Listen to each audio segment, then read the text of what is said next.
हमारा राजस्थान फजल सरकार के 2 वर्ष पूर्ण होने पर ये विकास रथ यात्रा राजस्थान की प्रत्येक विधानसभाओं से प्रत्येक ग्राम पंचायत के मुख्यालय पे पहुंच रही है। इस प्रकार से इस यात्रा का लोग भव्य स्वागत और अभिनंदन कर रहे हैं। तो ये कहा जा सकता है भजन लाल सरकार ने अपने 2 साल के कार्यकाल में जनहित के लिए, मातृशक्ति के लिए, युवा शक्ति के लिए, बच्चों के लिए, उद्यमियों के लिए बहुत सारी जन कल्याण की योजनाएं चलाई हैं, जिससे आम जन को सहूलियत और राहत प्रदान हो रही है। आज की इस सभा में गुलपुरा में हमारे बीच में उपस्थित लंबे अरसे तक राजनीतिक योद्धा रहे, सरपंच, कल भी सरपंच थे, आज भी सरपंच है, जिंदगी को छोड़ेंगे तब भी लोग सरपंच के नाम से जाने जाएंगे, ऐसे हमारे वयोवर्ध और हमारे सम्मानीय जय सिंह पूनिया साहब हमारे बीच में मौजूद, नायब तहसीलदार सुभाष जी, हमारी पार्टी के प्रवक्ता भाई विमल जी और हमारे ओबीसी मंडल अध्यक्ष भाई जगदीश जी, भाई सतबीर धनखड़ जी, भाई दलवीर पूनिया जी, भाई विकास सिहाग जी, विकास पारिक जी, रविंद्र धनखड़ जी, नौजवान शक्ति, बहुत सारे प्रशासनिक अधिकारी, रेवेन्यू डिपार्टमेंट के, अन्य डिपार्टमेंट के यहाँ मौजूद हैं। आप सबका इस रथ यात्रा में जिस तरीके से आपने इसका स्वागत किया, यहाँ के विकास अधिकारी, मैं आप सबको नतमस्तक होकर आपका आभार प्रकट करता हूँ, आपको धन्यवाद देता हूँ। इस मौके पे लंबी बात नहीं कहूंगा, मैं वही बात कहूंगा जो सच बात है कि कोई एक जमाना होता था जब कोई नेता बोल के चला जाता था, विकी छानबीन करने में, विकी सच्चाई तक पहुंचने में महीना 2 महीना साल लग जाता। पर आज जमानू बदले है जय सिंह साहब। आज अगर अमेरिका के अंदर टेक्सास में अगर कोई घटना हुआ है, चाइना में कोई प्रोडक्ट बना है, केरला, कर्नाटक, आंध्र प्रदेश में कोई लाइन निकलती है या रसिया के अंदर कुछ होता है, तो वो चंद मिनटों में आपके मोबाइल पे पहुंच जाता है।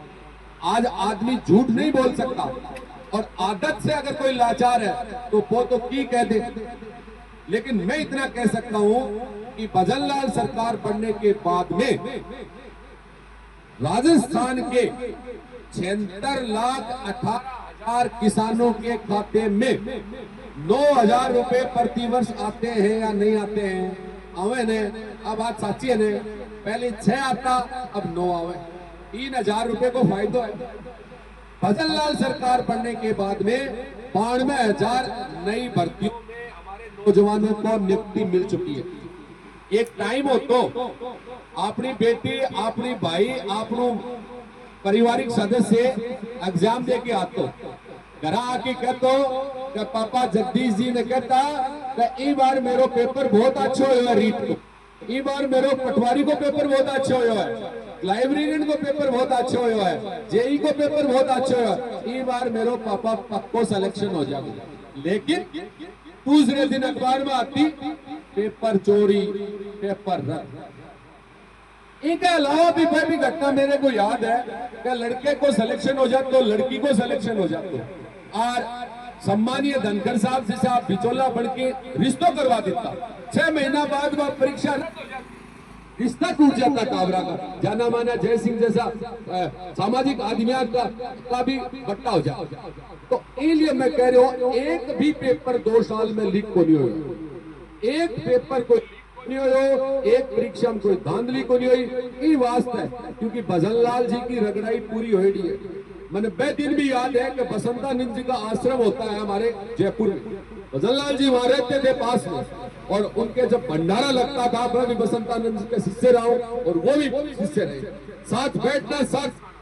तब मैं कह सकता हूं कि ये धरती पुत्र है, ये किसान का बेटा है, इन्हें पता है कि किसान के पसीने की कीमत ये है। आने वाले कल में और बहुत सारी सौगातें राजस्थान सरकार आम जन के हित के लिए और हमको देगी।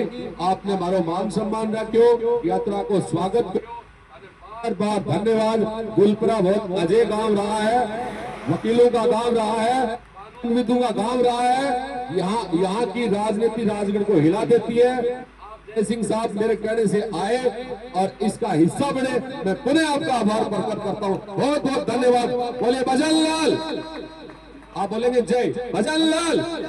अब काल भजनलाल जी का जन्मदिन है, तो एक बार गुलपुरा की धरती से भजनलाल जी का जन्मदिन पर बोलिए बधाई हो, बधाई हो, जन्मदिन की बधाई हो, बधाई हो। बहुत बहुत धन्यवाद।